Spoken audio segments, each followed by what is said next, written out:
Y cuando son las 1:47 continuamos aquí en su programa Aragua Constituyente por Telearagua y Aragüeña, las mejores televisoras y radios del país. Tenemos al invitado que estábamos esperando, el doctor Héctor Celi, quien es el director general de salud acá en el estado bolivariano de Aragua.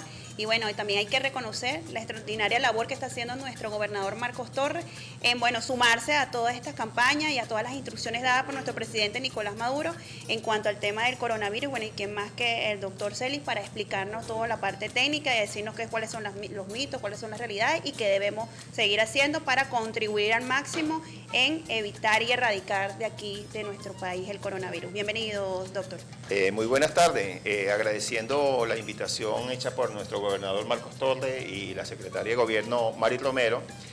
Sí, estoy aquí para comentarles sobre lo que han sido los últimos eventos, ¿verdad? En cuanto a lo que es la vigilancia respiratoria. Recordemos que cuando hablemos de coronavirus estamos hablando de vigilancia respiratoria.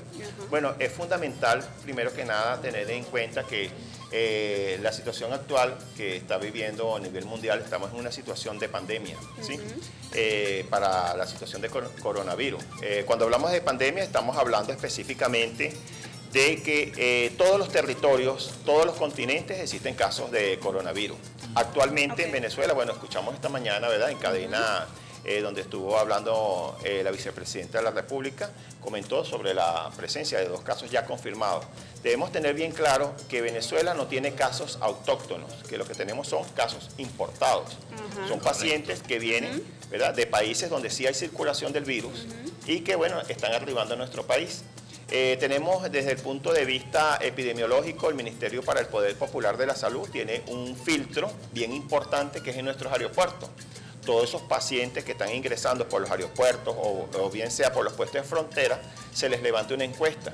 Y todos aquellos pacientes que llegan de manera sintomática al país van a un aislamiento. Y aquellos pacientes o aquellas personas que proceden de países donde hay circulación, igualmente se les levanta una encuesta y esta encuesta se le pasa a los estados para nosotros, a esos asintomáticos, hacerles seguimiento durante un lapso de 14 días. Luego de los 14 días ya no hay ninguna duda. Sí, bueno, entonces ahí vamos en sí a entrar en el tema de lo que es la enfermedad. La infección por virus, coronavirus, es un proceso gripal, como cualquier otro gripal.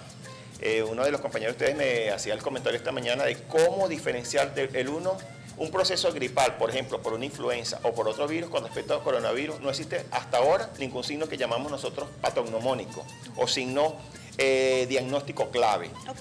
Se va a caracterizar como proceso gripal, ¿verdad? Inicia con fiebre, eso sí nos puede ayudar un poquito más el diagnóstico en cuanto a lo que es el catarro común, que el catarro común o la fiebre común no cursa con fiebre. Estos procesos virales, llámese por influenza o coronavirus, sí cursan con fiebre. Entonces es un proceso febril que cursa con dolor de garganta, tos, expectoración.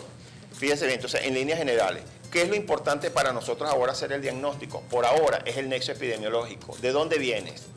Toda persona que procede de una zona donde hay circulación del virus, ya demostrada, ¿verdad?, y que tenga signos y síntomas de gripe, entra a vigilancia para respiratorio coronavirus. Entonces, en líneas generales, los signos y síntomas son esos. En cuanto a la evolución de la enfermedad, hemos visto el comportamiento a nivel mundial, que evoluciona de una manera muy benigna.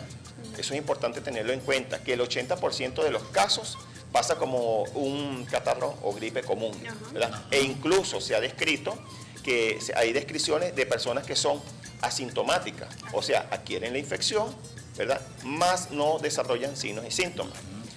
¿Qué nos estaría quedando? Un porcentaje de la población, que es más o menos un 20%, que son esa población de edades extremas, por ejemplo, los abuelitos, por ejemplo, los pacientes que tienen morbilidades o patologías de base, que sí se nos pueden complicar, pero es que cualquier paciente que tenga un proceso gripal y que tenga una comorbilidad, llámese un cáncer, hipertensión, diabetes, tiene una alta probabilidad de complicarse. O alguna deficiencia respiratoria. Alguna deficiencia respiratoria. Eso es importante tenerlo en cuenta. Entonces, el comportamiento del virus a nivel mundial, visualizando lo que es fíjese bien, la tasa de mortalidad es de un 3.5%.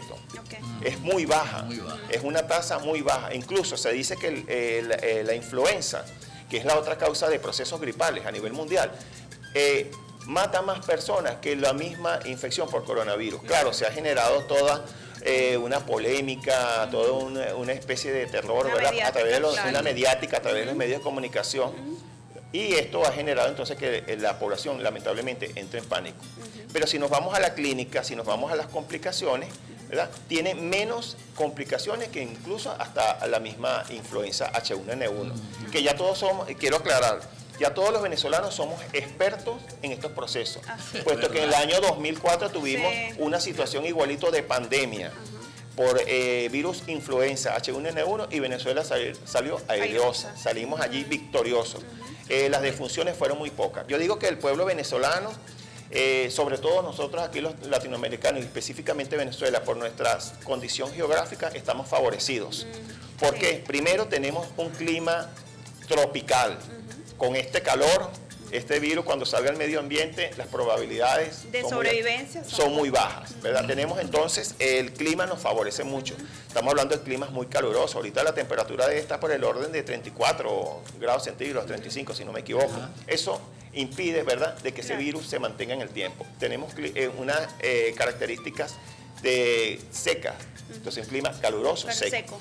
Otra cosa que nos favorece es el bajo nivel de polución que nosotros tenemos con respecto a los países europeos y sobre todo los asiáticos. Son países que tienen un alto grado de contaminación ambiental, ¿verdad? Que ellos los ha hecho proclives a todo ese colectivo a tener enfermedades respiratorias de base. Si tú tienes un proceso gripal, un proceso viral, por supuesto que con estas condiciones, ¿verdad?, favorece y potencia las complicaciones. Y algo muy importante es que la estructura poblacional venezolana es una población joven, a diferencia de los países europeos, que son poblaciones envejecidas. Entonces, allí tenemos los criterios de riesgo. Edades extremas, como la tercera edad, ¿verdad?, patologías de base que pueda tener el paciente, que así no me puede complicar. Está bien. Vamos a un corte, pero al regreso, doctor, queremos que nos oriente a la población en general. ¿Qué hacer? ¿Cómo comportarnos? ¿Cuál debe ser la conducta para prevenir? Básicamente es el tema de prevención. Vamos a un corte y regresamos con el doctor Héctor Celis a seguir profundizando sobre el tratamiento ante esta pandemia.